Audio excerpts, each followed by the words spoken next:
Covering Colorado first at 10. A historic Denver home is damaged by an out-of-control driver. Neighbors say it is the fifth time a car has ended up in this yard. And now they want the city to take action to make the streets safer for drivers and pedestrians. Good evening, I'm Kathy Walsh. Thank you for joining us. Michael Abeyta is live at the Hornet in Denver. That's another spot that's been hit several times. And Michael, you talked with people on a mission to improve safety. Yeah, Kathy, it's Saturday night in Denver. That means people are going out to have a good time. But one Denver group wants to remind them to take their time so something like this doesn't happen again.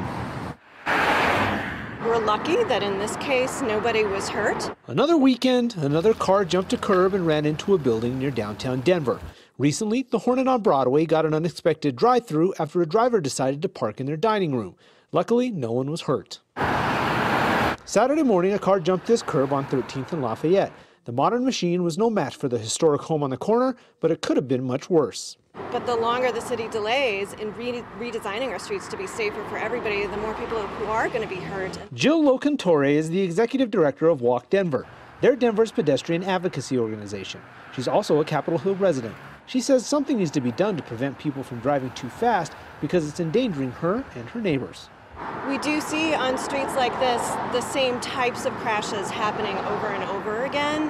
When that happens, we know it's not just an issue of individual behavior, but there's something wrong with the design of the street. Walk Denver wants the city to redesign high-speed thoroughfares like 13th. So that means things like narrowing the overall width of the street, providing regular, safe pedestrian crossings.